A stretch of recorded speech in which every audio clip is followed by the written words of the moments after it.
Sekedar info untuk teman-teman yang olinya rembes atau bocor dari bagian baut oli gardan, bisa langsung aja ikutin videonya ya teman-teman, dan juga langkahnya. Kita bongkarnya santai-santai aja sembari ngopi, sembari makan pisang goreng agar kalian bisa menikmati videonya dan menyimak dengan baik dan benar.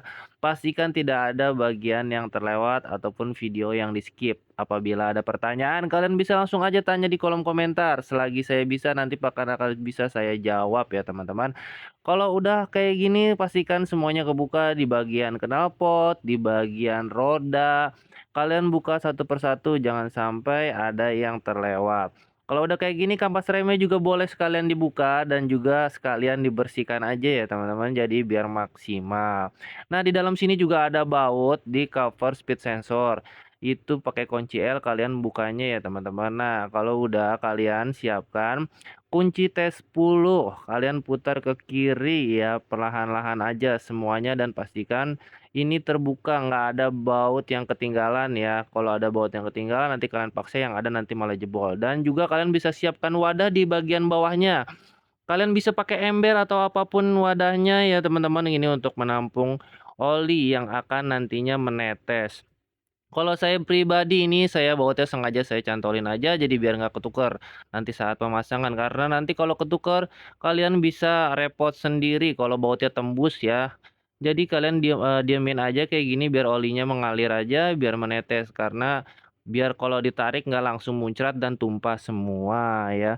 Jadi udah biarin aja mengalir kayak gini perlahan-lahan. Kalian jangan lupa di sini ada selang hawanya kalian copot dulu, terus kemudian kalian tarik perlahan-lahan aja, nggak usah dipaksa. Kalau memang keras nanti kalian bisa menggunakan palu karet ya atau soft hammer. Jadi, nah kalau udah kebuka kayak gini kalian bisa perhatikan di sini posisi rasionya atau di dalam gearbox kayak ini, kalian pastikan nanti saat membuka seperti itu dan dipasang juga seperti itu. Karena kalau tidak diperhatikan nanti dia akan terjadi ngiung saat pemasangan. Kalian bisa lihat sendiri di sini kondisi bautnya udah dipakein seal tip, karena biar hati itu biasanya bocor atau ada rembesan ya. Jadi setiap pagi atau setiap habis isi oli itu olinya berkurang dan juga ada netes-netes, jadi bikin risih dan banyak debu yang nantinya akan menempel. Nah, di sini kita siapkan juga mata bornya yang menggunakan M8 ya. Di situ ada sisa oli bekas, kita manfaatkan aja oli bekasnya sebagai pelumas ya, agar kotorannya juga nempel nanti di bagian mata bornya ya.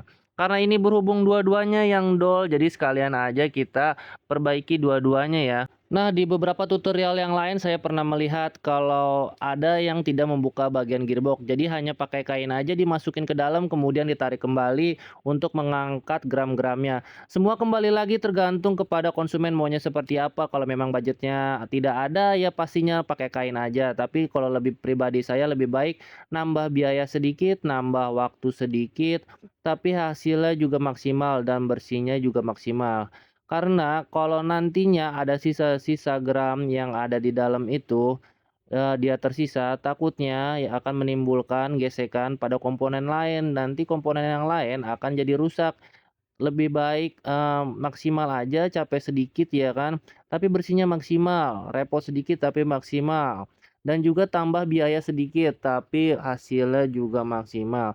Nah, kalau udah dibor kayak tadi kalian langsung aja tap-tap menggunakan mata tap M8 1.25 ya teman-teman, ini ukurannya, itu ukuran uliran. Nah, nanti kalau udah kayak gini dratnya keulir sendiri, kalian tap aja. Nah, kalian bisa lihat sendiri di sini bagian gram-gramnya itu yang saya maksud ya kan, kotor banget itu banyak meninggalkan, nggak kebayang kalau nantinya itu tersisa di bagian gearbox dan kegesek-gesek di oli gardan dan kena rasio kalian, itu akan lebih nambah biaya lebih ya kan. Pengen, hemat malah jadi buntung. Nah, di sini kita pasang recoilnya seperti ini ya contohnya teman-teman. Kita masukin aja ke dalam, jangan lupa kalau saya pribadi biasanya saya pakein, lem drat jadi dia biar, mengikat dengan sempurna ya teman-teman. Kalau udah tinggal diputer-puter aja ke kanan kayak gini dan juga nanti didiemin beberapa saat agar lemnya juga mengeras ya, jadi tidak ada kebocoran. Nah, di sini ada centilannya, kalian tinggal dorong aja kayak gitu. Sebenarnya itu fleksibel aja, bisa dicopot ataupun enggak ya, tergantung dari panjang nanti bautnya yang akan dimasukkan.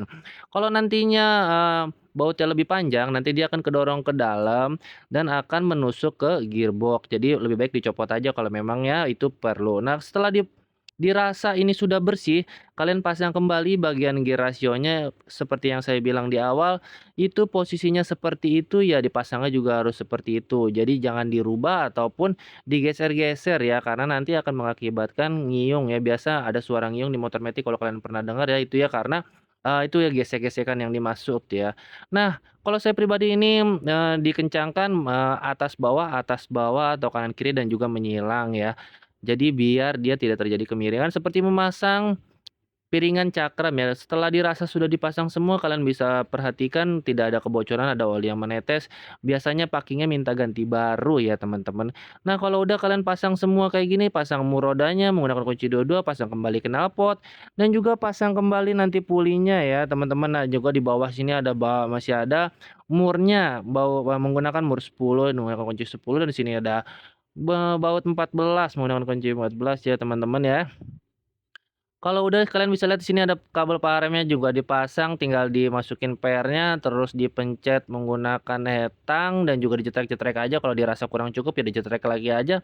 Kalau udah kalian pasang kembali, ini menggunakan kunci L untuk cover speed sensornya ya. Kalau udah tinggal tarik aja puter-puter kayak gini, jangan lupa mangkoknya dan murnya dan juga ringnya ya teman-teman. Kalau udah tinggal kencangkan menggunakan kunci 19, jangan lupa cover CVT-nya dipasang dan bautnya dipasang dan dipastikan tidak ada yang tertinggal dan terlupakan ya teman-teman. Nah segitu aja informasinya dari saya, semoga bermanfaat. Anda puas, kami lemas. Salam Rumah Bengkel Official.